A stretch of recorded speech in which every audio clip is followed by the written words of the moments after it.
Botta u risposta ser jiġi wassal lilkom minn Beauty Wisdom, Game Breaker u Kicks Boutique Gym.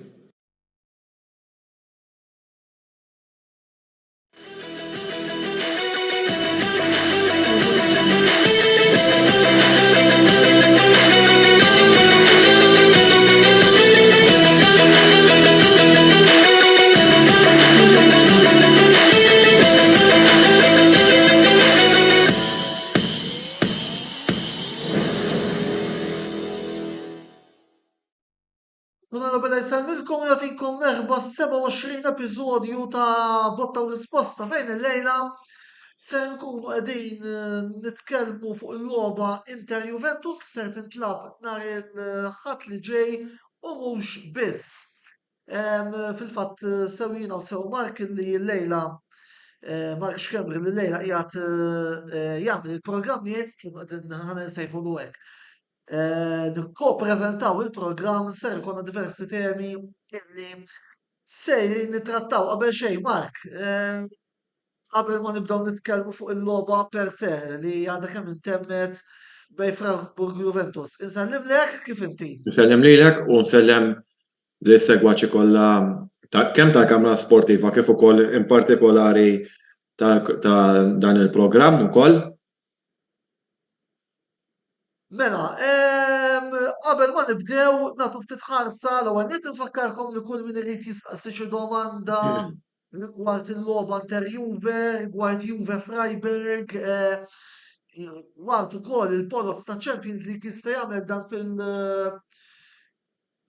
fis-sezzjoni li għandna miftuħa tal-kummenti kif se nqassmu l-programm illum fl-ewwel parti Mark ħajkun qed jagħmel analiżi tal-logħba Freiburg Juventus.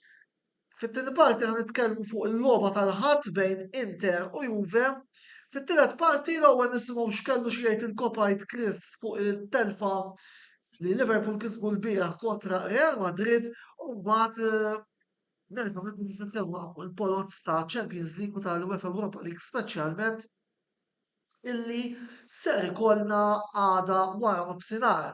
Bissa issa naraw naqax riżultati kellna anki wkoll grazzi għall-għajnuna tal-grafiċi illi lestejna passoltu 50 ħin UEFA Europa League mela kif ngħidu Juventus 2 Freiburg xejn. Sevilla illi minkejja li titlef wieħed b'xejn fit-Turkija kontra l-Fenerbahce xorta waħda tikkwalifika round li jmiss.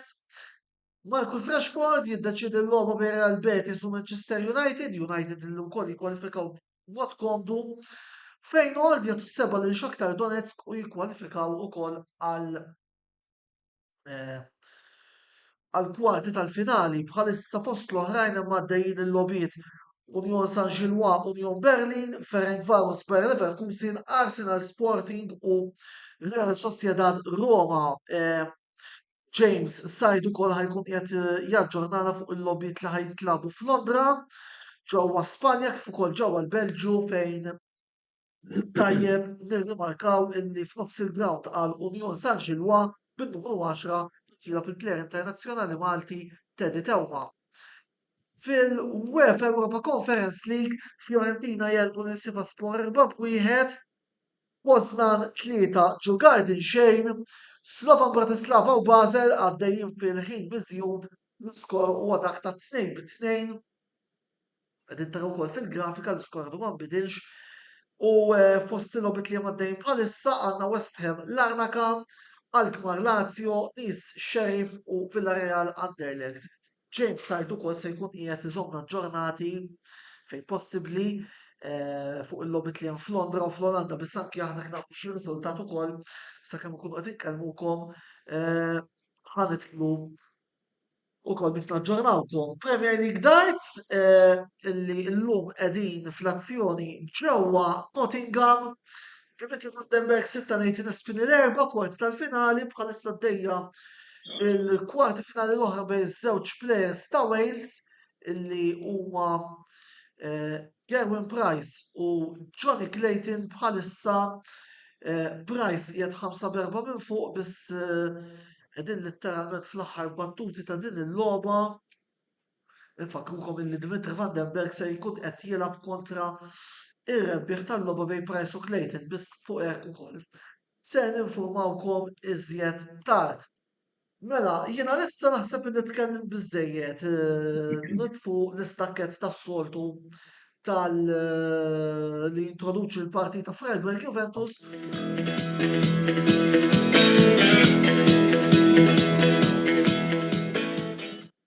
Mela, Freiburg xej Juventus 2 Mark, naħseb illi kwalifikazzjoni mistennija biss fidejk biex ukoll tkellimna naqra dwar dina il-logħba.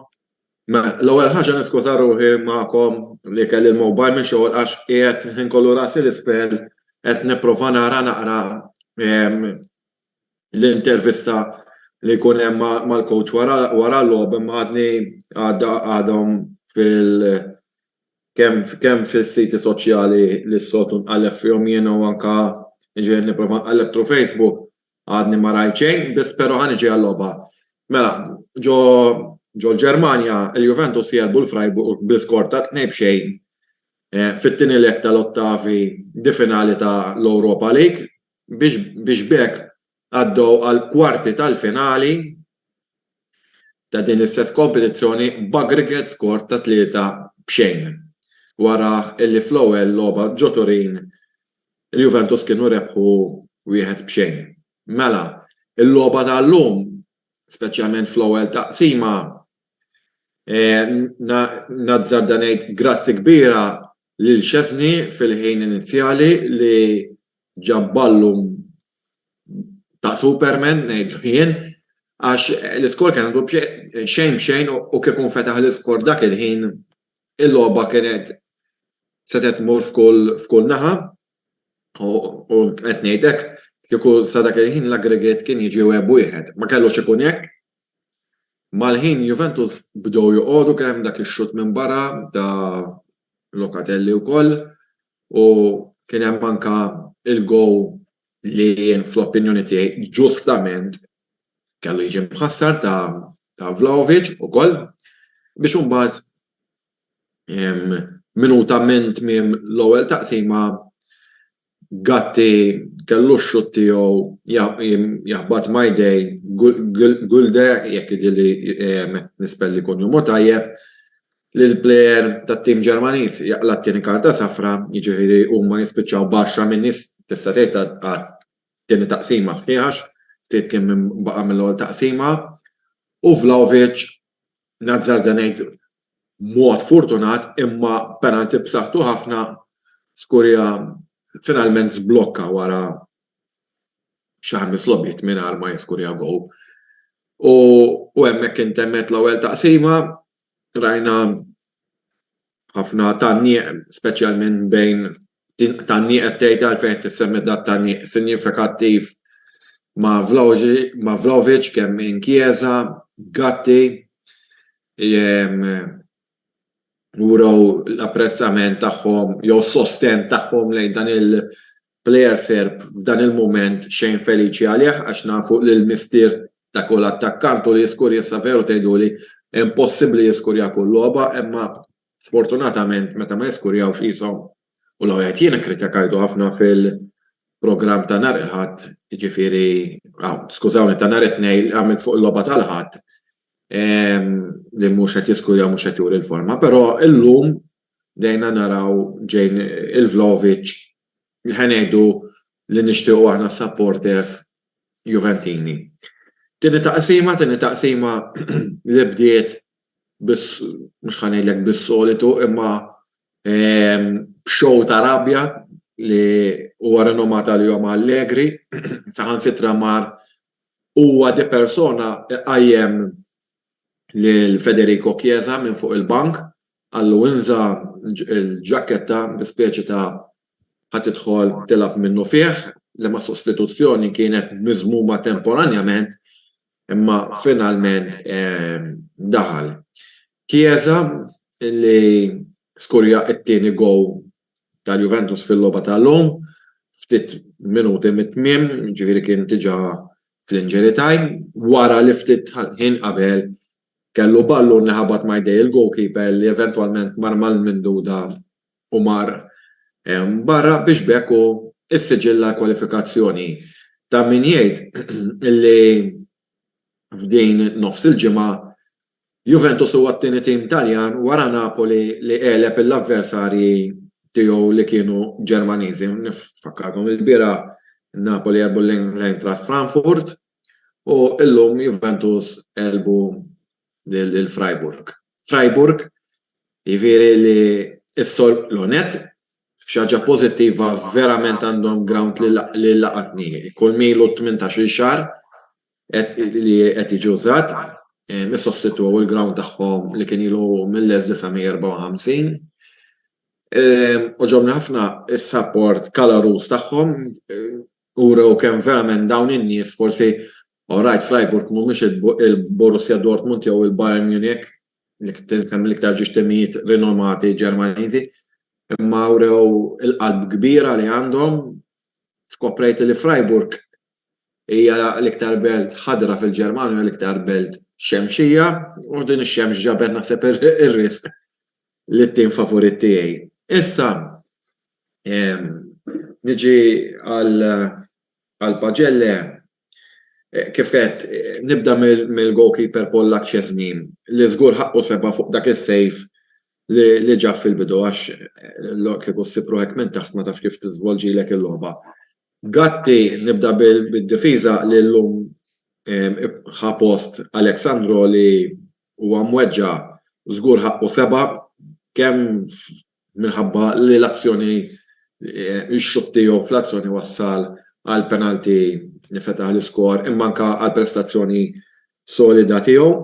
Il-kaptien, skużawni, Bremer ħaqqu 6.5 forsi ma kienx l-aħjar logħba tiegħu imma għamel dmiru tajjeb ħafna. Il-fatt li fuq ġiex logħbiet ma' tim Ġermaniż ma taqlax gow wa xi ħaġa pjaċevoli ħafna.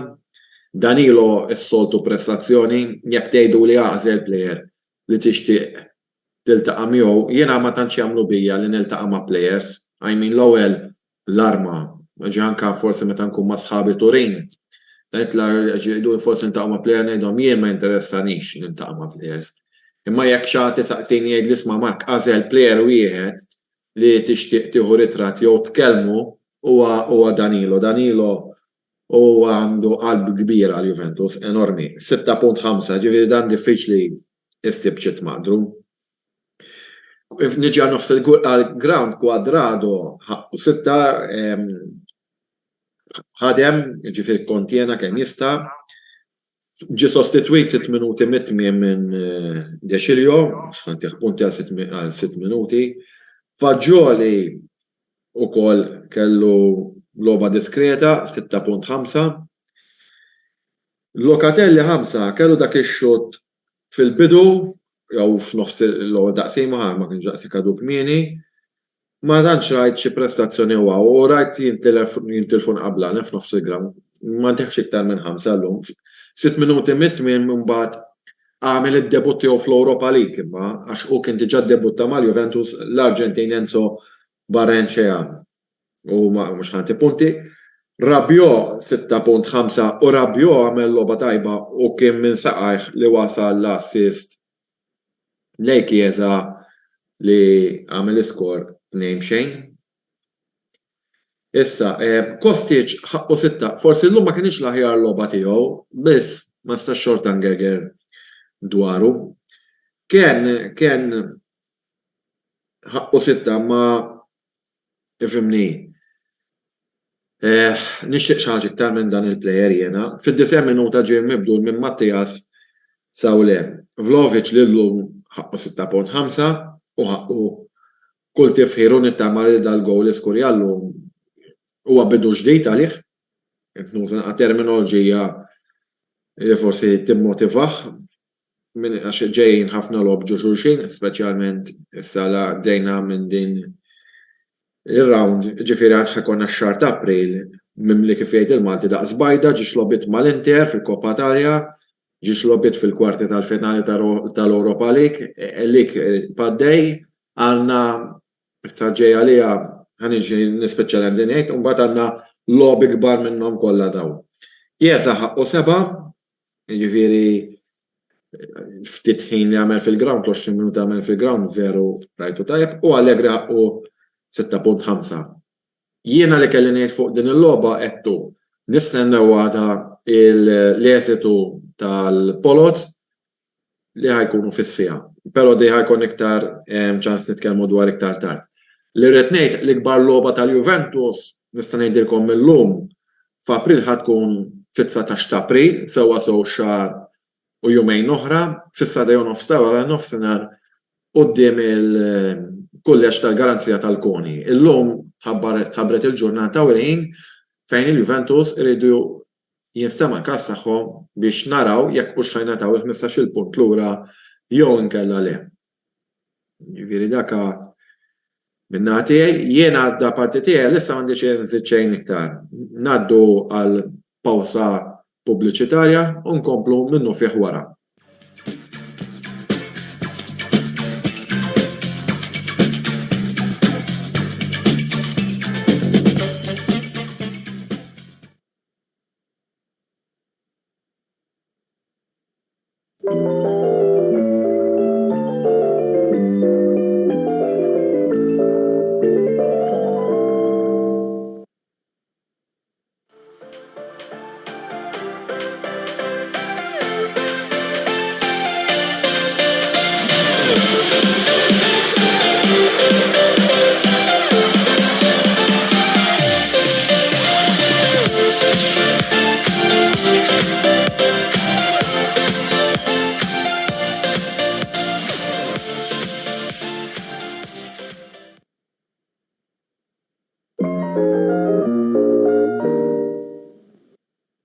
Resident Evil Remake 4, l-aħħar logħba li Game Breaker qiegħed jippreżenta mal-pjattaformi tal-PlayStation u Xbox u li issa għandu disponibbli fl-istabbiliment tiegħu ġewwa bil-Kirkara, misteri, orrur, biża' jirnexxielek teleb lil Nemesis u sħabu, salva ruħek u ssolvi l-każ jekk taħseb li kapaċi fittex akkwista kopja ta' din il-logħba ferm popolari qabel ma jkun tard wisq. Game Breaker, l-aqwa logħob tal-PlayStation, Xbox u Switch.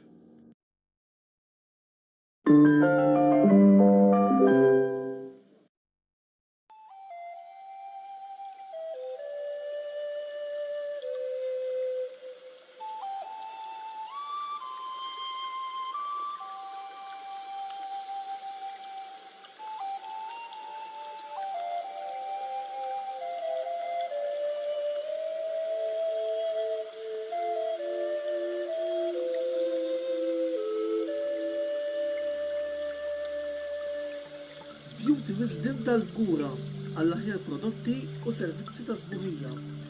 Żuru wkoll Nails by Xarawna fl-istess stabbiliment għall-aħjar servizz ta' trattament ta' dwiefer.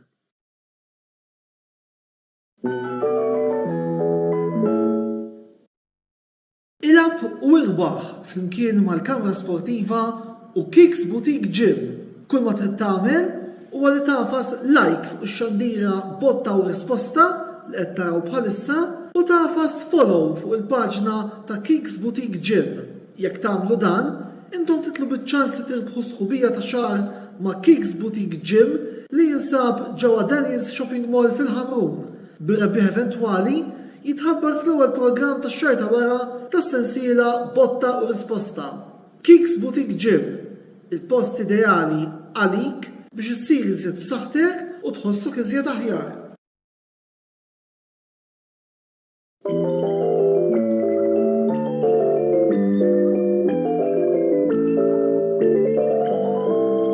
Mela, merħba lura fil-programm botta u risposta tal-lejla fejn il-lejla jina Mark se nkunu qegħdin ukoll inkellmilkom dwar tal-analiżi tiegħu fuq Freiburg Juventus issa fuq il-logħba bejn Inter u Juventus tal-ħadd imma mhux qabel ma nkunkom xi aġġornamenti li għandna mill-grounds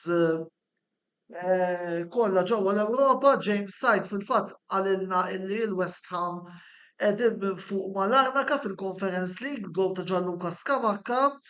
Mill-istess kompetizzjoni, Lazio fil-vantaġġ grazzi għal Felipe Anderson kontra AZ Alkmaar. Arsenal jiftħu l-iskor fl-Europa League grazzi għal Granit Xhaka u minn ġewwa l-Belġu aħbar li tikkonċerna lilna l-Maltin u li għandha wkoll timlina b'ċerta sodisfazzjon Teddy Teuma jiftaħ l-iskor fil-logħba Union Saint-Gilloise Union Berlin is-San Gilloise wieħed xejn minn fuq jibqgħu b'dan riżultat ikollhom imorru għal ħibbarrani 3-3 sa dan it-tant ukoll fid-darts Gerwin Price jeleb il-Johnny Clayton u bħalissa maddejja l-logħba bejn Michael Van Gerwen u Peter Wright biss biex niftħu naqa' parentesi. Mark hija dejjem ta' xi ħaġa ta' sodisfazzjon meta naraw plejer Malti jiskurja anki f'fażi avvanzata bħalma jgħidi tal-Europa League bħalma qed jagħmel Teddy Teuma. Naqbel miegħek 100%, għalina l-Maltin għalkemm Teddy mhux imwieled għaw Malta sa fejn affien imma huwa l-pilastru nista' tgħid tat-tim nazzjonali Malti f'dawn l-aħħar snin. Però ta' min jgħid li mhux l-uniku plejer li qatt skorja forsi f'dan hu l-iktar stadju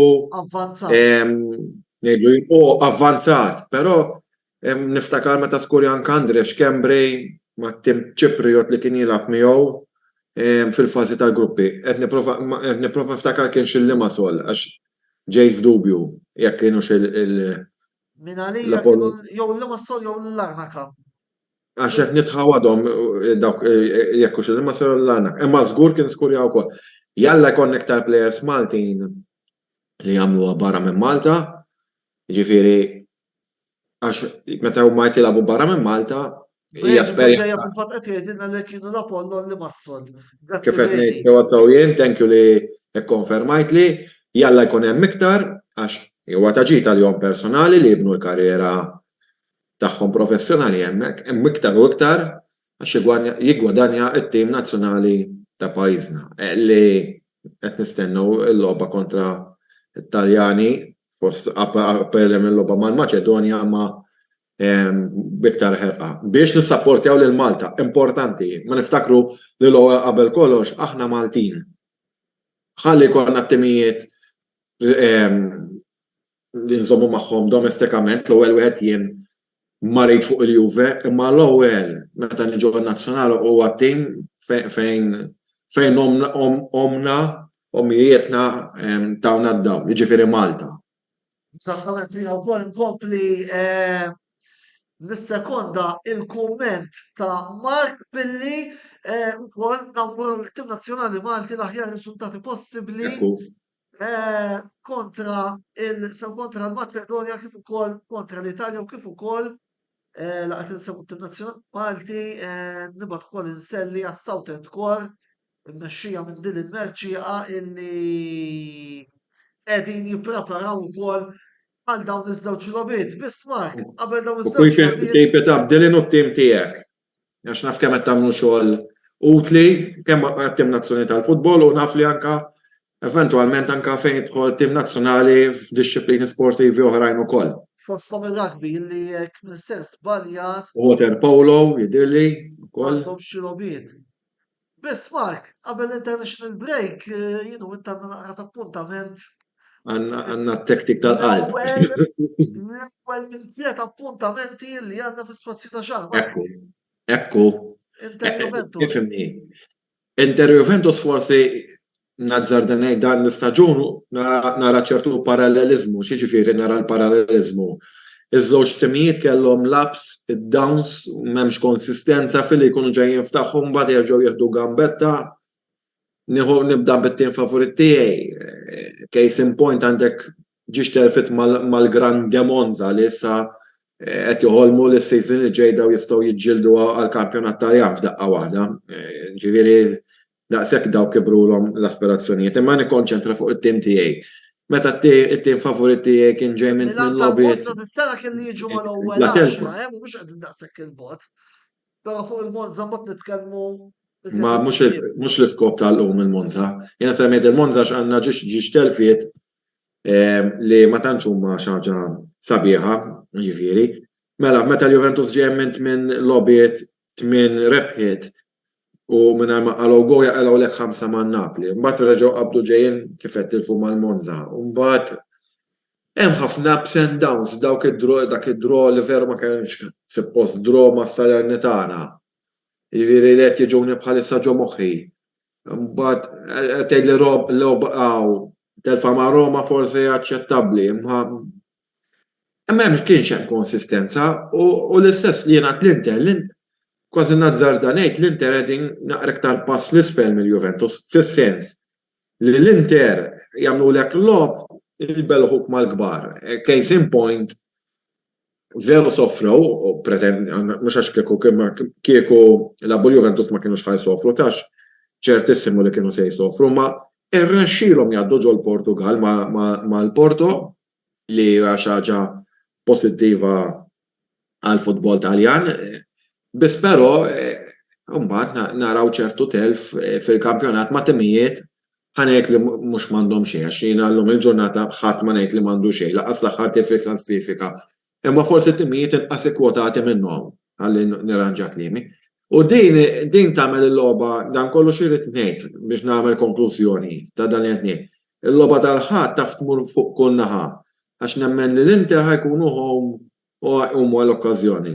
Juventus ċerti li ġo Milan dejjem għamlu lob tajjeb, ġifieri ħajqomu l-okkażjoni, plus Juventus illi kemm jista' jkun iridu jiġbru punti għax da 15 punt għadhom ma ġewx lura fis-sens jafu jiġu jafu le. Għala kull punt li tiġib issa huwa punt biex inti tertla fuq il-fuq kemm jista' jkun fil-klassifika għax għalas qatt tiġi penalità oħra li ma nafx se jiġri. Kien hemm xi ħadd azzarda qal aħna 18 punt għandna fil-verità, mhux terġgħu tgħid 38 għax qed tiġi naqsu 20 punt ta' tin-inkjesta fuq il-pagi. Ġifieri għalas qatt għandna 18 punt, qegħdin punt taħt il-Verona, tielet mill-aħħar, imma ma rridx noqgħod nitkellem fuq ipotesi. L-importanti logħba għax fil-ground yacht. Fil-fatt kienet waħda mid-domandi li preparajt lek Mark fuq kemm taħseb il-3 punti jistgħu jiswewhom għal dak il-post ħanejdu hekk bħalissa qegħdin tfittxu fl-Ewropa x'ovvjament li għandna bħalissa f'idejna. Jien minn dejjem, minn meta ħarġet il-penalità jiena mill-ewwel Champions League se oħra tru l-kwalifikazzjoni fil-Italjan, żgur bye. Imma jiena fl-opinjoni tiegħi il-telfa ma' Roma għalqet kull tama għal-Champions League. Forse għall-Europa League hemm naqra iktar ċans. Biss. Jiena li nara sorpriża jekk jiġi one fine day ituna l-punti lura, ma jtunix il-punti lura u b'xi mod ngħaddu għaċ-Champions League għax imbagħad nibda nistqar fejn hu l-livell tal-futbol Taljan. Issa ħad tgħidu li jekk illum jgħaddu Roma l-lejla u l-Lazio ikunu kollha għaddew it-timijiet Taljani li hemm fl-Ewropa li hu xi ħaġa pożittiva u xi ħaġa pożittiva li għandek tliet timijiet Taljani li għaddew around li mista Champions League imma jien xorta għandi question mark fuq is-Serje A. U fuq tita s-Serja naf li l-oqra ċi kummenti li il-President tal-FIFA attakka l-Serja Infantino. Kien hemm botta u risposta bejna Bodi u Ċeferin, ma mbagħad miftit li segwejt jidher li kien hemm għalkemm ma nafx qal eżatt, nistaqarx ma qrajtx l-artiklu kollu, għadda xi botta Infantino. Sinċerament inqatt ma nitkellmu fuq Ċeferin naħseb li iktar aħjar għal xwara dak li rajna ġewwa Napli l-bieraħ naħseb li l-President tal-UEFA tilef il-kredibilità kollha illi L-ewwel ħaġa il-ftit kredibilità li għad fadallu sadat it-tant ukoll għal-kmar iġibu draw kontra Lazio u jekk jibqgħu hekk il-kun it-tim Olandiż li jagħmilha għall-kwarti tal-finali tal-conference u mhux it-tim ta' Sarri. Jiena biex inkompli għanek xaġa inti fuq. Xefiq, l-għanetti huma deplorevoli dawk ix-xjeni ta' li rajna l-bira ċentru ta' Napli. Isa kien hemm gwerra. Mhux isa, letteralment gwerra ħlif nar. Ġiġ mal-art u siġġieti tiru ma mhux il-lok noqgħod nagħti dawn l-ispjegazzjonijiet fil-medja soċjali. U għar minn hekk, u għaxxen deplorevu tal-bira, il-komment li beda jgħid fuq il-Juventus illum. Ġifieri, ħafna President tal-UEFA, issa, jekk il-Juventus tridu xi waqfu s-Super League u għadu jparla għaddej bi għax il-Juventus qegħdin jilagħbu fil-kompetizzjonijiet tal-UEFA, jien naħseb ħajrek dem naqalsien, u għax da ħajġi f'punt. Li sajna minix bniedem favori Super League. I mean, ġifieri jekk il-Super League ħajamluh illi xorta għatija maċċess għal ċertu timijiet biex jidħlu, naħseb irid jibla jsir għax naħseb finalment forsi mhux wara sena, forsi mhux wara sentejn, ma forsi wara 3-4 jibdew jitilqulu timijiet mill-kompetizzjonijiet tiegħu tal-UEFA, ma nafx se jagħmel, u naħseb li kbar ixxu li għandu hi illi it-timijiet igegru li l-UEFA tagħmel ħafna introjtu, u mill-introjtu li tagħmel, jiġifieri dħul it-timijiet per se jieħdu veru percentaġġ żgħir u hemm qiegħda l-ikbar issue. Eżattament. Imma mhux niskop li niddiskutu l-UEFA u ċeferin laqqas biex nippruvaw nżommu s-suġġett. Eżattament, tajb illi wkoll naħseb li hemm ħafna punti rigward il-logħba tal-ħadd li nistgħu nitkellmu Mark ukoll naf li għandu xi domandi għalija.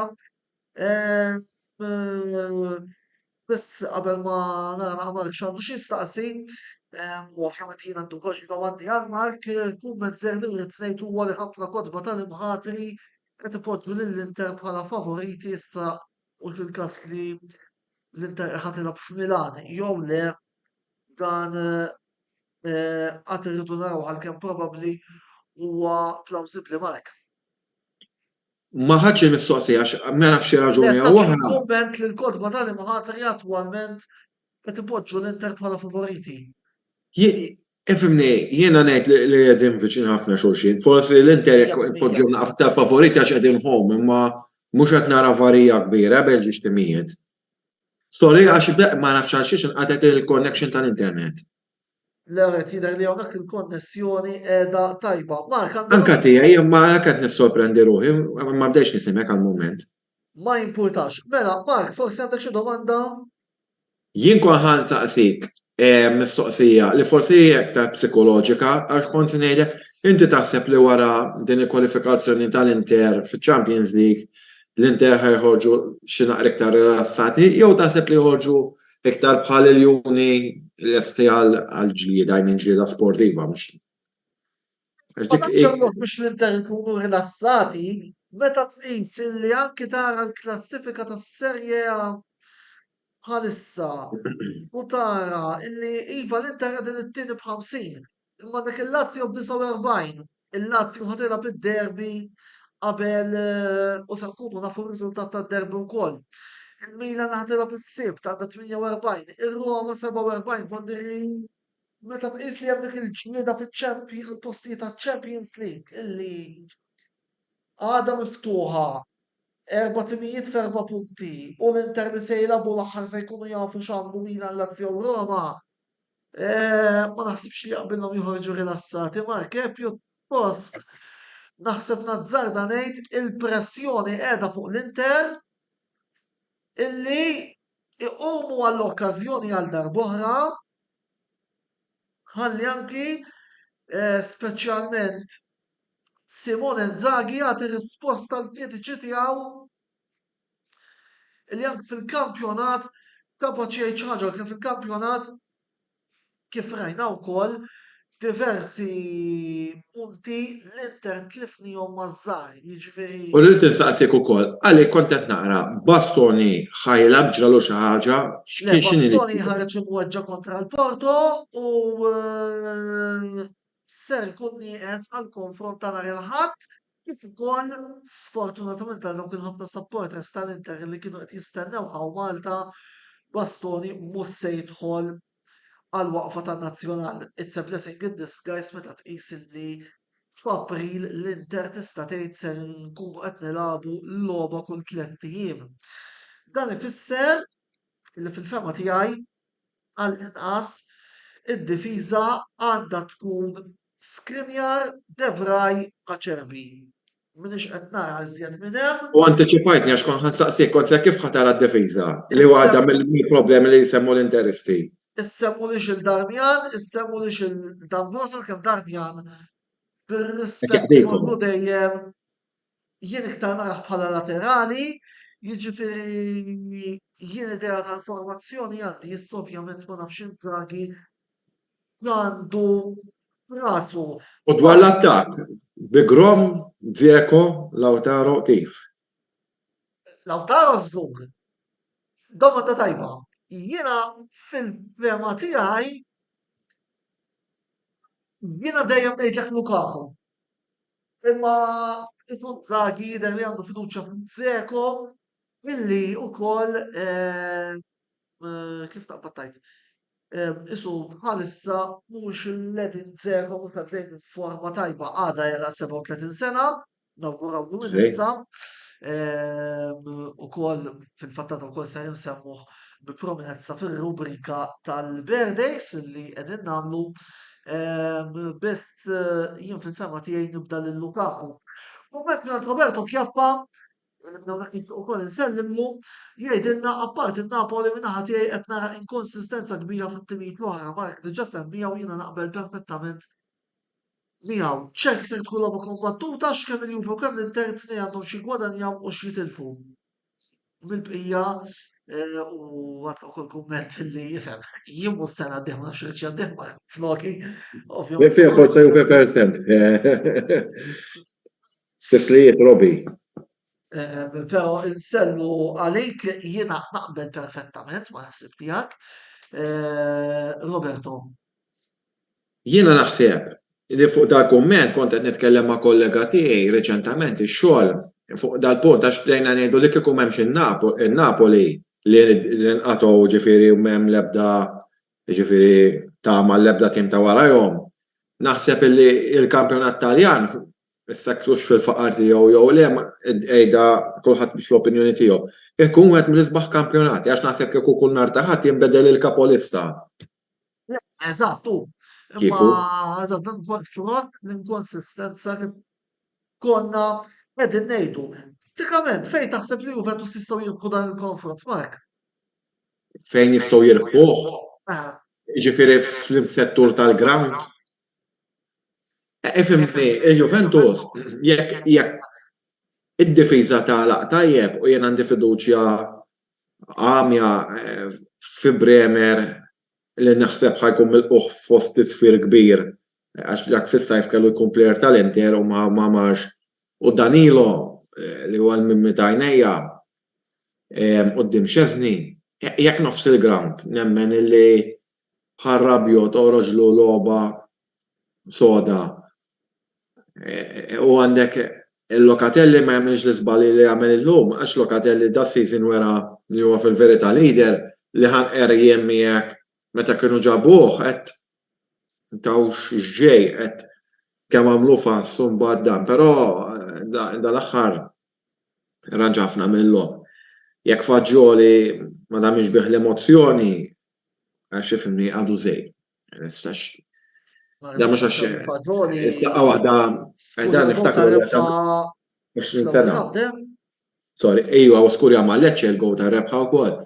Ġifieri mbagħad għandek il-Di Marija li llum ma labux, ġifieri jaf jidħollok il-ħadd. U għadna nistennew il-Vlahovic jitkurja fil-lik. Qed tgħid li semmejt kollox inti għax insaqsejni id-dipartiment. Jiena nemmen biex tim jirbaħ ma rridx jirbaħ jilgħab tajjeb biss il-midfield għax inut li jilgħab tajjeb biss il-midfield. Le, bla titkollok tażel rapport wieħed li tgħid naħseb hawnhekk kan l-iktar b'saħħitna l-iktar nistgħu.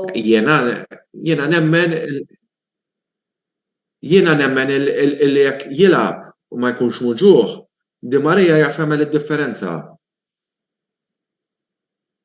Naħseb li naqbel miegħek meta tqis il-forma illi kien għaddej fuq fiha, jiena f'kont se nsaqsik li ma plejer taħseb li se jkun deċiżiv nhar il-ħadd li ġej. Inti qed issemmi lil Di Marija jiena ppreparajtlek Rabiot jew Kostic. Però naħseb li bejn dawn Kostic huwa l-iktar jekk mhux l-iktar wieħed mill-iktar fuq il-podium players u qed ta' preċedentament illi qed jagħti assist. Forsi llum ma ħarġetlux l-aqwa logħba ma xorta ma kienx ħażin tal-lum. Ġifieri nagħmluha ċara. Ġiri Kostic, jena pjuttost nibża li Juventus għat jisiru dipendenti ħafna fuq Kostic, għax qed jimbnu ħafna azzjonijiet minn fuq ix-xalluk u inqas azzjonijiet minn fuq il-lemin. U tinsiex, ħaġa tinsiex, Kostic ġie ma' Juventus fost raġunijiet oħra għax kienu jafu li Chiesa ħajidħol fi għannar tal-2023, ġifieri dan ngħidu ġie f'Awwissu, ma niftakarx id-dat eżatt, għax Chiesa kellu jidħol, ġifieri da proprja ġie replacement, isseħilu li Chiesa wkoll jista' jilgħab fuq il-lemin, ma niftakru Chiesa huwa wkoll jilgħab fuq l-istess faxxa ta' Kostic, il-Juventus għandhom lussu. Il-Juventus fil-verità on paper għandhom tim b'saħħtu ħafna ma issa speċjalment fil-bidu ta' season jew dik l-eliminazzjoni ta' Champions League jew sakemm għadu kien hemm dik il-problema ta' fathom lura mbagħad meta ġew f'posthom kien hemm il-problema għad hemm mhux kien hemm din ix-xu ta' 15-il punt u l-istaġun tħawwad. Ġifieri, ġiet il-waqfa tat-tazza tad-dinja li kull tim qatagħtu minn saqajh kienet tqis kollox. Ukoll. Imma jiena nemmen li jekk nofs il-ground, jiena nemmen kull tim jirbaħ jekk nofs il-ground jkun sod. Għax il-difiża tikkonċedi inqas u l-attakk ikun qed jitimgħu iktar blal. Issa jiena qatt ma għamilt korsijiet ta' coaching, ġifieri u 30 sena nsegwi l-Juve ormai. Nofs il-ground iktar naħseb li ser ikun ir-repart li jien qed nara l-internis li jkunu b'saħħithom u jieħdu l-nobbu minn hemmhekk, jekk speċjalment min kolli nażel player to watch naħseb iktar imur fuq Çalhanoğlu li bħalissa huwa wieħed mill-aqwa players li għandna fil-fatt Ħabib ta' ċomba u xek. li minn hawnhekk ukoll inselmu l-ħabib tagħna ċomba li bħalissa wkoll mhux qed isegwina ma żgur mhux forsi la jisma li semmejnieh fil-kredu naraw xi kumment tiegħu. Biss apparti dik it-tingiża u nsellmu wkoll il-ħabib kbir tagħna. Islejjed ċomba. Lejtin iċ-ċomba. Jista' jkun li dalwaqt nagħmlilkom intervista doppja lilek u lilu, issa ħanaraw naqra se jiġri għada kif għamilna lil Dudu l-Kopajt. Issa dik imbagħad irridu niddeċidu il-grupp editorjali. X'kont qed ngħidu Çalhanoğlu li jaħseb huwa l-iktar plejer importanti fil-plan tal-Inter bħalissa nhar it-tlieta huma taw il-man of the match il-UEFA ma jiena fil-fema tiegħi titlu tal-aqwa plejer tajt għall-Onana li wkoll jista' jkun deċiżiv nhar il-ħadd li ġej, Mark, ma nafx forsi għandek xi domanda oħra minn naħa tiegħek. Jien ukoll ħansaqsik, kont se nsaqsik, semmejt xi ħaġa diġà, ma rid nikklarifika xi ħaġa. Kont se nistaqsik, kien hemm ħafna skurjaw ir-Roma. Skurjaw ir-Roma u hekk xejn. Tajjeb. Din minuta ġiegħed aggregate ta' 2-2. Lita. Mela, kont se ngħid għax kont ħanitsa. Inti aċċennajt għal fatt li hemm nies fil-kamp interista jgħidu Inzaghi hawn. Taħseb li lit tad-diriġenza in primis Marotta u Awżiljo għenu bi speċjalment it-tim jibqa' konċentrat għax inti għandek il-pressure u nafu kemm il-gazzetti Taljani huma influenti jew jitfgħu pressure, kemm taħseb li s-saħħa ta' diriġenza soda da wara Inzaghi? Fimni l-fatt li għandna l-Marotta, Mark, nista' biżżejjed. Jiena nimni f'jakkallu. Ġifieri nemmen.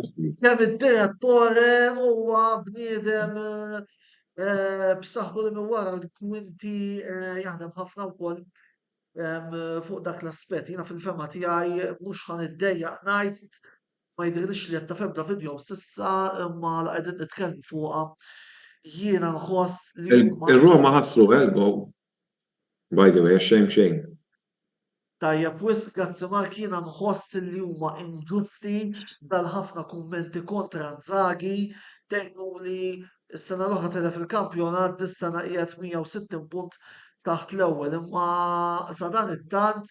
Ma minn mhux 160 punt taħt l-ewwel. Eżatt, apparti li waslu tliet tazzi domestiċi U fuq min waslu tajjeb infakru u llum il-ġurnata qed imma l-aħħar tmija tal-Ewropa kontra kull mistenni. Jiena il-messaġġ li nixtieq ngħaddi għal darb'oħra lis-supporters tal-Inter huwa ejja nħallu l-Inzaghi jaħdem, jiġi l-4 ta' Ġunju, jispiċċa l-kampjonat, naraw x'ħajkun ġab u mbagħad nitkellmu minn hemm. Biss jiena fil-fatt anki nhar il-Ħadd għamilt nisbaħ satejn nara videos ta' YouTubers barranin li qegħdin fi kruċjata kontra Inzaghi biex forsi nipprova nifhem dal-kunċett ta' Inzaghi out fuq liema bażi ma rridx ngħid li m'għandhomx argumenti validi, imma għax qasi ma naqbel ma' kull deċiżjoni li jagħmel Inzaghi, imma minn hawn jew minn hemm li mhux qed iġib fil-kampjonat qed iġibhom s'issa fin-knockout għalkemm Mela, ħalli nkompli nikkonferma dan li qed tgħid inti il-paralleliżmu li hemm bejn qed l-Inter u tippermetti li Juventus. nispiċċa s-sentenza li fadal għalkemm ma rridux ninsew illi fadal Coppa Italja x'nilagħbu aħna buħa kontrikom u għall-inqas naħa tiegħi l-Coppa Italja hija obbligatorja. Mark. Biex tara l-parallelizmu bejn iż-żewġ timijiet kurrenti, waqt li l-Inter għaddejjem jew hemm sezzjoni mill-Inter b'Inzaghi hawn, niftakru li l-istess hemm fit-tim Juventin, Allegri hawn. Jiġifieri u mbagħad xi ħaġa nkomin li taqgħet il-ġiex timijiet bħalissa hija l-għajdut persistenti illi l-Inter irridu lura lil Conte Jien ma minnaħa l-oħra nifhimx minnaħa l-oħra hemm min jgħid Juventus ma jaħdu l-ebda l-onur. Jiena skoprejta il-ġimgħa li l-familja ta' Conte għadha tgħix ġo Turin, ma kontx konxu ta' ħadi, jiġifieri jista' jirritorna lura mal-Juventus, però bir-rispett kollu jiena ma nixtiequx lura. Ma nixtiequx lura għax meta ġie fis-sijunnu fl-Ewropa tgħid li inti qed timmira tilba' Champions League, le, I mean nixtieqha biex ma nixtieqx wara niftakara minn 1996 niftakara u niftakara imma ma nixtieqx illi nibdew bil-vromi għax jien nfakkar li Conte kellu ċans jirbaħ l-Europa League mal-Juventus fit-13-14 imma hu għażel li jmur għal 100 punti tal-kampjonat. U jiena minn naħa tiegħi ma nistax nifhem kif Conte tiġi lura mal-Inter meta il-President Zhang Yindong dan il-lapes li għandi fidejja li forsi jiswa kemm 10 ċentesmi ma jaffordjax. Aħseb wara il-kampanja Christie illi Conte jitlob magħha. Mela, nifhmu minn din il-parti tal-programm waqfa żejra u mbagħad ser nisimgħu il-Kopajt Chris jitkellem fuq it-telfa li Liverpool kisbu ma' Real il-bieraħ. Wara l-Kopajt mbagħad nirġgħu nidħlu jiena u Mark biex inkomplu nitkellmu ftit fuq il-Polozz ta' Champions League u l-Europa League ukoll nagħlqu il-kapitlu Inter Juventus. Dalwaqt magħkom ħbieb.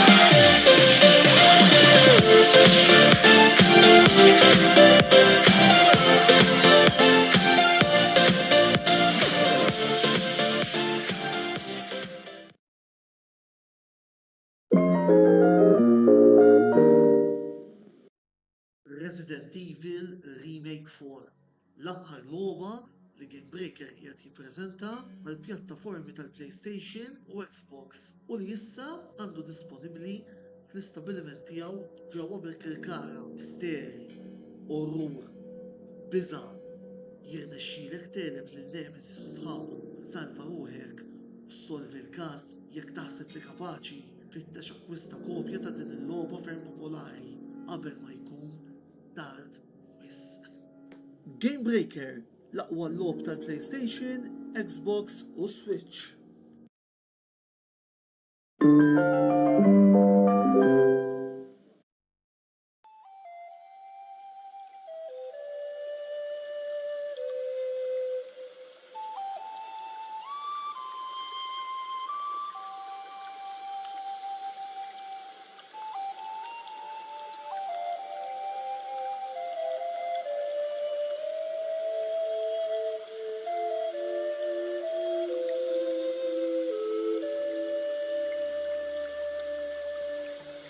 Beauty Wisdom tal-Fgura għall-aħjar prodotti u servizzi ta' sburija.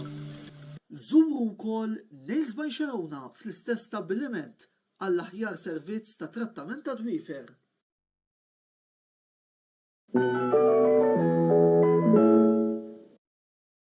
Ilab u irbaħ flimkien mal-Kamra Sportiva u Kicks Boutique Gym. Kull ma trid tagħmel huwa li tafas like fuq ix-xandira botta u risposta li qed taraw bħalissa u tafas follow fuq il-paġna ta' Kicks Boutique Gym. Jekk tagħmlu dan, intom titlu biċ-ċans li tirbħu sħubija ta' xahar ma' Kicks Boutique Gym li jinsab ġewwa Denny's Shopping Mall fil-Ħamrun. Bir-rebbieħ eventwali jitħabbar fl-ewwel programm tax-xahar ta' wara tas-sensiela Botta u Risposta.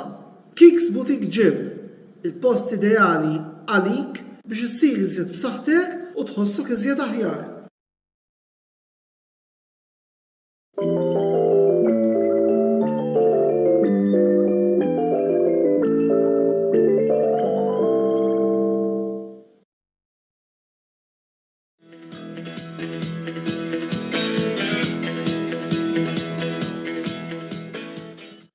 Segwaċi tal-Kamra Sportiva nilħqawkom għal-programm ieħor fej jiena llum l-għada li nqlajna mill-kompetizzjoni prestiġjuża taċ-Champions League ħankun qed nagħmel jew aktar ħankun qed naqsam magħkom l-opinjoni tiegħi dwar il-logħba li kellna l-bieraħ kontra Real Madrid fejn tlifna bir-riżultat ta' 1-0 ġewwa Santiago Bernabéu. Riżultat mistenni kienet jibsa ħafna bosta minna konna nafu li kienet jibsa ir-riżultat ma jirrepetix dejjem ruħu forsi nistennew mirakli bħal ġralna ġewwa grounds oħra bħal Istanbul fil-final ta' Champions League. L-istorja tal-Barcelona mhux qed tirrepeti ruħha u min beda jsemmix nagħmlu comeback bħal tal-Borussia Dortmund u dawn l-affarijiet. Ir-Real Madrid inna ma nerbħulhom mid-2009. Jiġifieri Real Madrid hemm mid-2009 law qatt ma nexxilna nerbħulhom u forsi laqqas anka aktar u aktar laqqas meta konna forsi qed nilagħbu ħafna aħjar minnhom. U eżempju ċar huwa il-final taċ-Champions League tas-sena l-oħra. Jiena ħaġa ngħidilkom ir-Real Madrid għandhom tim b'saħħtu, għandhom tim tal-bliħ, għandhom tim li anka midfielders ta' ċertu età ġifieri Kroos u Modric għadhom jagħtu l-isbaħ futbol sallhom il-ġurnata. Ir-riżultat il-bieraħ naħseb li kien wieħed ġust, wieħed b'xejn, Real Madrid kienu tajjeb f'ħafna okkażjonijiet li mnalla kellna l-Alisson Becker fil-lasta u fil-fatt illum il-backdrop tiegħi kif qed taraw warajja qed nġibu mument fejn Alisson Becker ġab sejf tajjeb fuq Fizzinius Junior, jiġifieri Alisson Becker il-bieraħ kellu logħba tajba immens. Min-naħa tal-Liverpool l-aħjar wieħed li lagħab logħba waqt il-logħba min-naħa tal-plejers tal-Liverpool kien Alisson Becker, overall bħala prestazzjoni mhu ħanejt xejn, overall bħala prestazzjoni Liverpool ma labux bi grinta u laqqas ukoll determinazzjoni tagħhom ma kienx hemm, kienu jafu li battalja mitlufa u biex taxxaqa qabel il-logħba forsi kellhom jinbidlu ċertu pjanijiet ta' Jurgen Klopp fejn Jordan Henderson ir-riżulta li kien ma jiflaħx u ma telax u Bajcetic kien dubjuż għal raġuni li llum ukoll l-għada tal-logħba ta' Real Madrid ikkonfermaw li ikkonferma Stefan Bajcetic stess post ġewwa Instagram li hu mhux ħajkun available għall-bqija tal-istaġun. Disappunt kbir għax kif nafu Stefan Bajcetic kien qed jagħmel lob sbieħ. Għandna disappunti kbar għax issa hemm ġlieda aktar kontra l-ħin fejn mhux ħajkonna midfielders available, jiġifieri dak li fallejna nagħmlu fit-transfer window market biex forsi nġibu midfielder issa nħossu aktar ukoll. Mhux m'għandniex midfielder issa fejn jista' jkun available bħalma kienet ikun Bajcetic u kienet jilgħab il-logħba wkoll ta' defensive midfielder li konna naqsin minnha. Rajt ħajkonna Fabinho, Henderson għall-logħba li jmiss ikun jista' jilgħab, imma issa Jurgen Klopp se jagħmel ħajbiddel l-formazzjoni iwa jew le, issa qed jara x'ħajjagħmel. Il-Liverpool għandhom bżonn ħafna goals, il-Liverpool għandhom bżonn ħafna punti biex forsi nerġa' ngħid forsi insalvaw għar-raba' post u nkonna opportunità fejn nidħlu għaċ-Champions League. Kollox qed jiġi kontrina u issa aktar tkun aktar diffiċli biex il-Liverpool isibu post għax qed jiġi koll fis-sens mela waġġa Bajcetic kienet sappostu fin-nofs. Bajcetic Fabinho Henderson kienu qed jaqblu fin-nofs flimkien. Kien hemm Elliot ukoll imma l-options qed jonsu, ġifieri issa ħajkonna ħafna problemi fil-issue tal-midfielders u jien għalija li kieku li min ħadd ġifieri li kieku Jurgen Klopp nipprova formazzjoni differenti milli qed nilagħbu u jista' jkun hemm l-availability u ħanaraw il-Luis Diaz dieħel aktar quddiem nilagħab bil-formazzjoni ta' 4 quddiem tgħidli 4 quddiem kif nilagħab bil-wingers Diaz u Salah fuq naħa, Bobby Firmino wara l-striker jew Gakpo wara l-striker u Nunes quddiem. Għandna ġota Nunes, Gakpo, Luis Diaz fil-viċin Salah u Bobby Firmino li daw issa ħajkunu kollha available u nilab żewġ holding midfielders fosthom Henderson u Fabinho. Nerġa' ngħidu da d-deċiżjonijiet fl-aħħar joħodhom Jurgen Klopp ġifieri li qed ngħid jiena llum m'huwa xejn importanti imma l-Jurgen Klopp u Pep Linders ikunu fil-ground u fit-training sessions huma jafu l-aħjar, però la għandna problema tal-midfielders u ċertu midfielders mhux qed jagħmlu l-almu tagħhom u mhumiex tal-livell li kienu forsi ftit snin qabel fosthom James Milner, Oxlade Chamberlain u Naby Keita, 3 players li m'għandhom skop xi ħajġri mill-Liverpool fis-sens li jgħidu li ġifri James Milner taħseb li ma jagħtix il-ħila kollha tiegħu le jagħti il-ħila kollha tiegħu. Però dawn l-istaġun li jmiss most probably kollha mhux ħajkunu parti mill-iskwadra tal-Liverpool, ġifieri kieku jinitfa' dawk il-players fin-nofs u ninvolvi membri oħra tal-iskwadra li l-istaġun li jmiss ħajkollhom ħajjipparteċipaw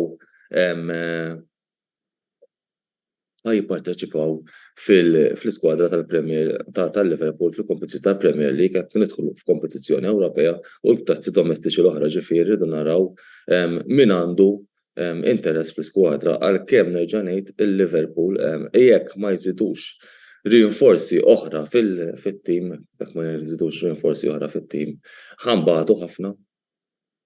Irridu midfielders, irridu kompetizzjoni wkoll għal Trent Alexander-Arnold, kompetizzjoni m'għandux, issemmulux il-Calvin Ramsey li huwa injury prone għadu mhux matur biex jilgħab fil-Premier League xorta waħda, inġib plejer f'dik il-pożizzjoni biex Trent Alexander-Arnold ikun aktar konsistenti fil-performances tiegħu.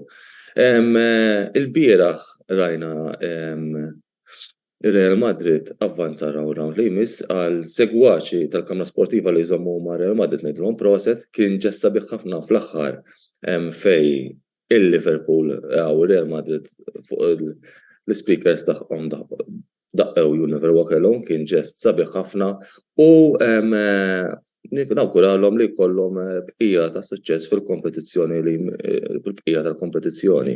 Jiġifieri jalla tieħdu dak li ħabkom u jalla taħdu għandhom ma aħna nkunu qlajna mal-aħjar tip u jkolli naqta' skuża għaliex inqlajna.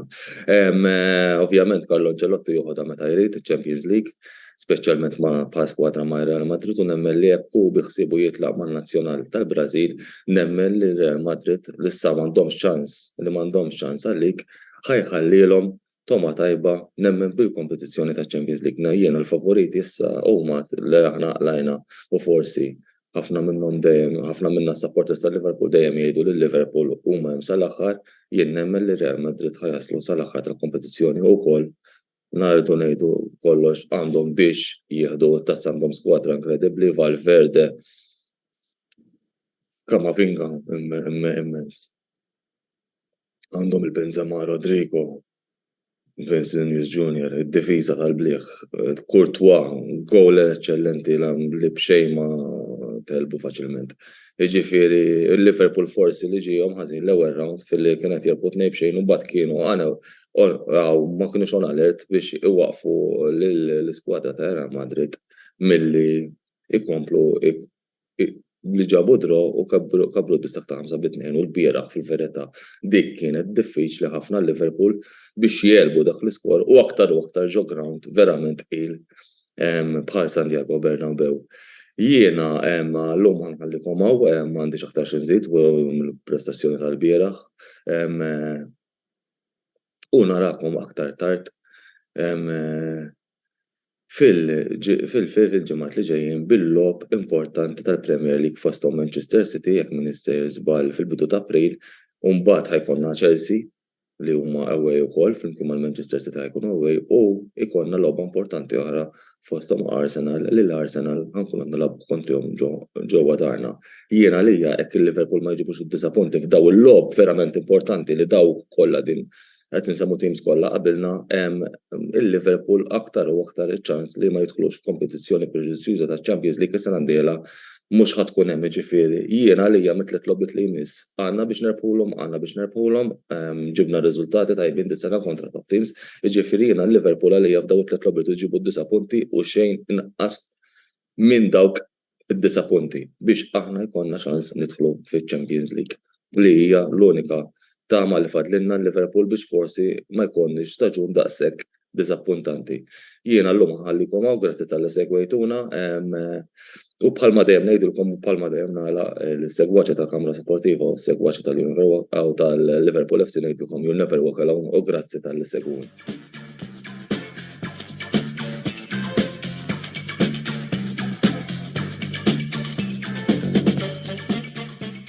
Mela, grazzi hemmhekk il-Kopajt Chris tal-intervent tiegħu fuq il-logħba Real Madrid Liverpool tal-bieraħ. Mela għattilet parti tal-programm botta u risposta fejn flimkien miegħi u ma' Mark Kembri qegħdin nitkellmu fuq diversi temi fosthom Inter Juventus u issa wkoll il-polozz li ħajkollna għada f'nofsinhar ikollna tal-UEFA Champions League, fis-sija ikollna tal-Europa League u fis-satejn ikollna dawk tal-Conference League. Mark, nibdew nitkellmu fuq il-polozz tal-Champions League? Bil-qalb kollha. Għax inti ġa privatament kont kellimtek x'naħseb jien inti ma qbilx miegħi. Bidej. Għax jien semmejt l-ipotezi illi fil-kwarti tal-finali jkun hemm Inter Milan id-darbi della Madonnina. Ma inti ma qbilx? Le, jiena mhux maqbil. Mhux ma qbilx, I mean ngħid għalija immaġinaj xi darbi ma' Torino f'xi kompetizzjoni Ewropea. Nasel ebda f'qalbi. Le, eżatt, jiena fimni. Hemm ħafna nies fil-kamp interest li qishom iridu d-derbi, jiena għod personali. Jiena fl-opinjoni tiegħi. L-istem simpli għandu sieħ biċ-ċomba. Vol-tnej li aħna kważi għall-istess raġuni rridu nevitaw id-derbi. Għax naħseb ħadd ma jrid li huma ġaddhom minn fuqna darbtej. Jiena ma le. Spet kollu lejn is-supporters kollha tal-Milan u lejn dawk l-interessi li ma jaqblux miegħi huma le. Kważi kuntent niġi mal-Manchester City u naf li ħan inqala milli niġi mal-Milan u hemm dak ir-riskju li dak il-50 ċans li jaqlawni huma. Ma mal-Milan għandek ċans iktar li tgħaddi għax iktar bilanċjata. Iva, dika wkoll jiena fil-fatt l-Unja fuq l-Inter jiena klassifikajt il-timijiet fit-tlet kategoriji. Kategorija waħda li hija no chance whatsoever huma s-City li b'dak il-mostru ta' Haaland rajnih jiskur ħamsa. Il-Bayern u r-Real. U mbagħad hemm it-tieni kategorija li hija dawk it-timijiet illi tista' tgħid għandna 50% ċans illi nikkwalifikaw 50-50 illi huma appuntu l-Milan, in-Napoli għaliex vera tgħiduli n-Napoli fl-Italja qed jiġi b'kulħadd. Ma rridux ninsew żewġ affarijiet. L-Inter tagħhom l-ewwel telfa u t-tieni fuq żewġ legs l-affarijiet jistgħu jkunu ħafna differenti. U Chelsea illi fil-ferma tiegħi naħseb illi bħalissa tkun logħba 50-50. Min-naħa l-oħra l-Benfica naħseb li hija l-iktar doable. Fil-ferma.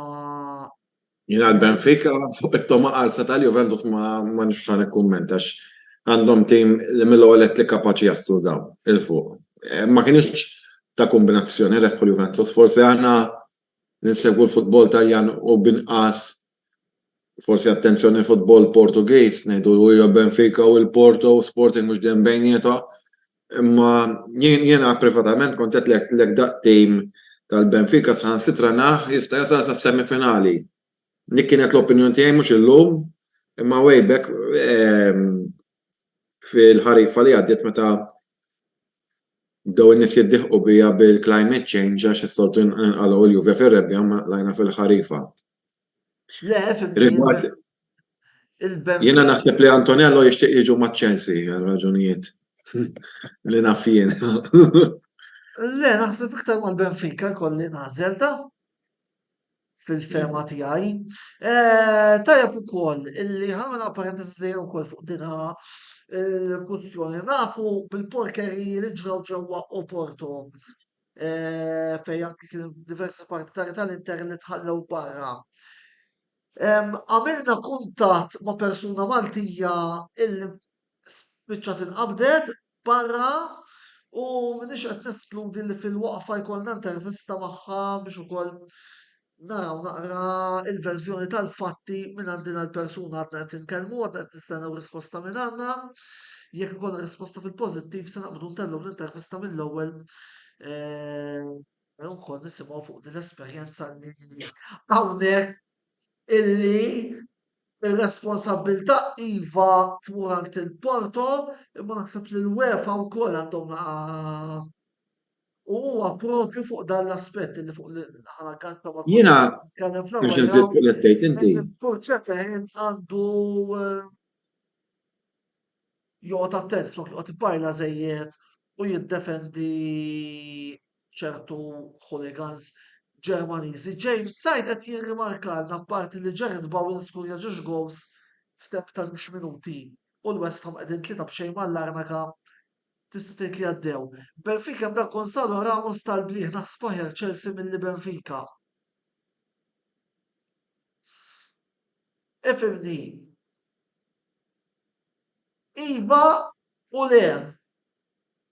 Ħanajdu iva u le. Jekk irridu npoġġu l-Benfica mat-timijiet minn Dwymil għal 50-50 nistantijilkom imma la ma nafx. L-Ingilterra ma nixtieqx immur, il-Milan ma rridhomx, Real u Bayern naf li għal barra voldiri l-emerġeja l-affarijiet. Biex nżid xi ħaġa fuq li qed inti, dan ma kienx każ iżolat, tal-Inter il-bieraħ. Diġà ġrat fil-finali ta' Champions League bejn Liverpool u Real Madrid li bdiet kwart 20 minuta ta' ma nafx kemm għax ukoll kien hemm qed jgħidu problemi. Issa mhux ħanippunta subha fuq il-UEFA, imma sfortunatament di li qed tiġri spissa. Il-UEFA qed jorganizzaw jiġifieri jiena personali. Xi ħaġa qiegħed jiġri mhux jiġri. Li naħseb aħjar is-sur ċeferin jara li dan kumedji ma jsirux flok joqgħod ibajla fil-vojt. Flok joqgħod ibajla fil-vojt. Dak żieditlu l-paga ta' żieditlu l-paga dis-sena. Ma nafx il-għala ma kont qed naqra reċentament kellu iktar introjtu dis-sena personali mill-UEFA. Sala ma nafx hu, naħseb qed jagħmel ħafna xogħol tajjeb hu. Fimni fuq hekk għandi naqra fuq l-għajd il-ġimgħa għandi naqra dubji. Eżatt, fuq ta' il-ġimgħa għandi ġiex dubji kbar. Ħafna wkoll. U naħseb l-iktar fuq il-kwistjoni tal-Frankfurt. Min-naħa l-oħra l-Ewropa League fejn Mark intom ukoll, jiġifieri. Jien nixtieq niġu ma' Roma jekk jgħaddu. Eżatt, inkont ngħidlek anticipajtni, inti fil-fatt il-kontra tiegħi tixtieq naf li b'rispett kollu li s-supporters Romanisti. U għattini l-iktar tim dak fil-podium wara n-Napli. Inta neħtek il-naqpika sportiva magħhom u anzi mill-ewwel nixtieq niġi ma' Roma. Ħadd insaqsik għaliex. Għalfejn niġi ma' Roma, għax tim tgħid li llum bil-mezzi ta' komunikazzjoni li hawn u bil-ammont ta' scouting li hawn tista' tkun ta' fuq kulħadd anke fin-naħa l-oħra tad-dinja, imma li tilab kontra tim li fil-kampjonat tiegħek stess. U naħseb li ma' Roma minkejja li għall-ewwel darba f'ħafna snin jekk Mr. Żball mill-low 3-4 marbaħ nilhom xloba fil-lig. Xorta nuża l-kelmu żgħid inti magħhom jgħaddu bil. Il-United ibeżżawni. Għax ġol Ingilterra mhux faċli. Mr. Żball għaddew is-Sevilla, okej tgħidu li fil-liga mhux sejrin tajjeb, imma Sevilla dit-tazza tħobbhom, Ġifieri dik xi ħaġa oħra, forsi il-Feyenoord jien jekk minn iż-żeħer żball qegħdin l-ewwel fil-kampjonat Olandiż ukoll. Fil-fatt ukoll għandhom tradizzjoni tajba fl-Ewropa. U għandhom tradizzjoni jekk tajba fl-Ewropa. Dak sa fejna fihom hekk Champions Ewropej ukoll. Eżattament. U tim li ma semmejtx li fil-fema tiegħi naħseb li huwa il-favorit li jirbaħ it-tazza din is-sena huwa l-Manchester United. Semmejthom ta' għax qed ma nixtieqx niġi magħhom biex imur l-Ingilterra. Ma rridx ninsa lill-Arsenal. Imma l-Arsenal mbagħad iktar naħseb li ħajtfgħu ħarsithom. Kulli, ma tkun qiegħed hemm. Fil-fatt anki jiena nsegwu ħafna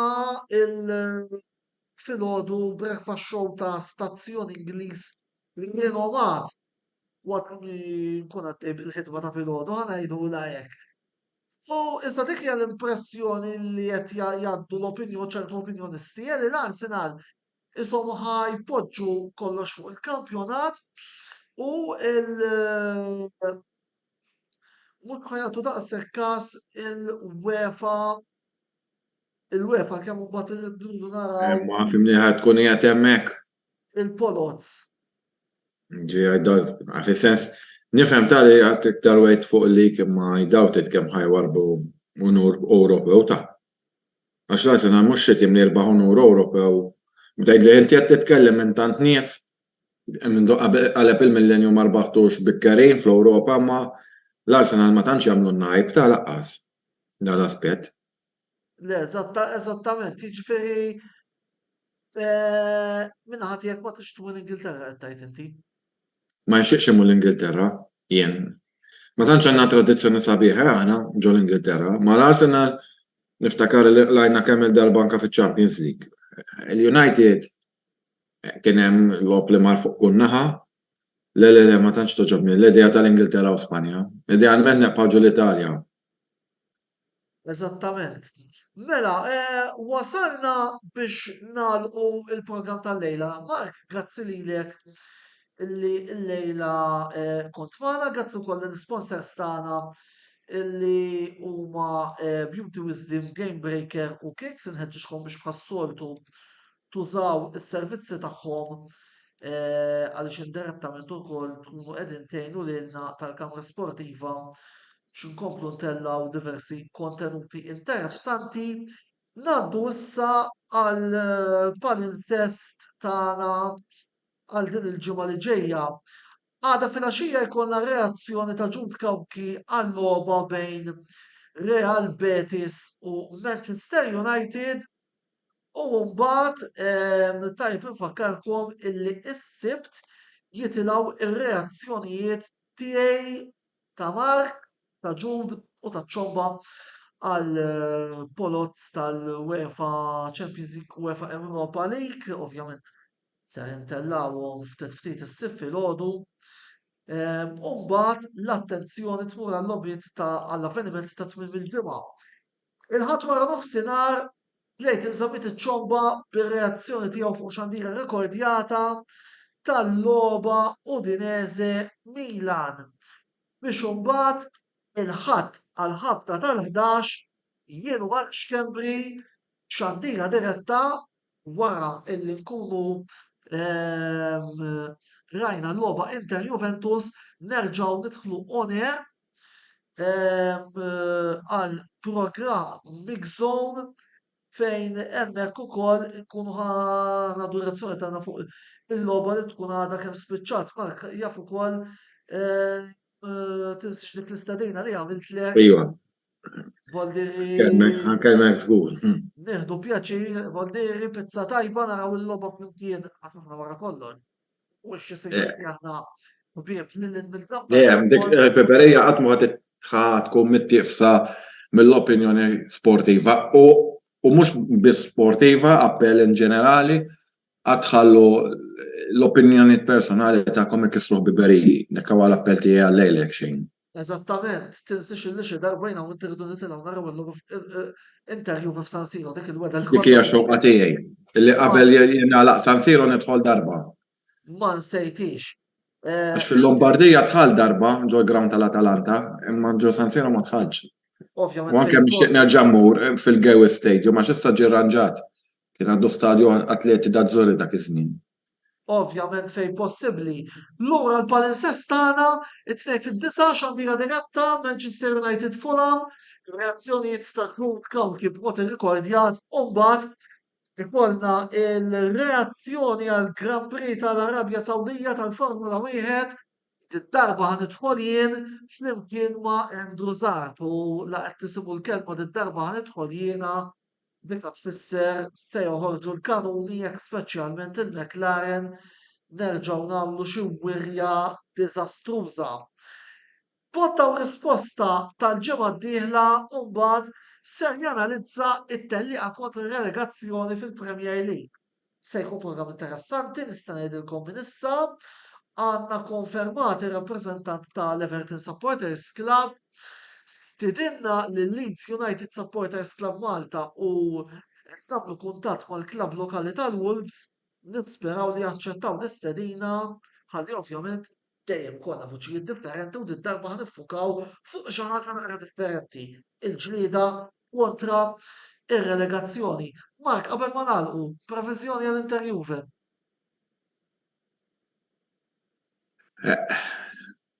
Ngħid nejn? Tara l-obom li gols. Iwa ta' hekk ngħid. Logħba emozjonanti ħad tkun ngħid. Jom kellha minn ħerba jirba' b'marġini ta' gowl wieħed. Jiena fil-fatt se mmur għal 2-1 Juventus. Nispera nkun żbaljat u li ma tarawniex inkisser il-platti bħal Luka Mastranċelo.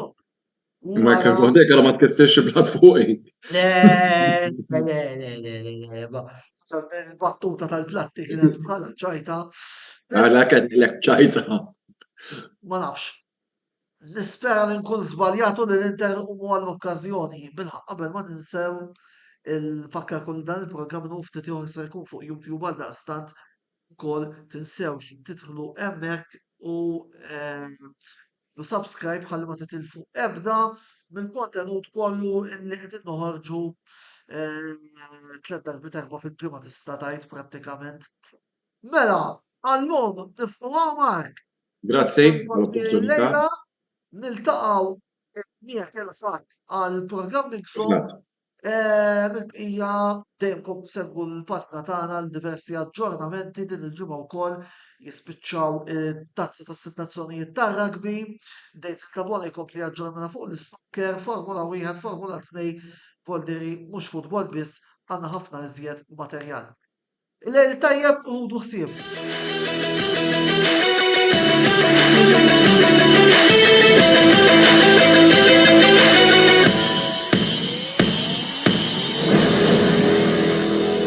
Botta u risposta ġi wassal lilkom minn Beauty Wisdom, Game Breaker u Kicks Boutique Gym.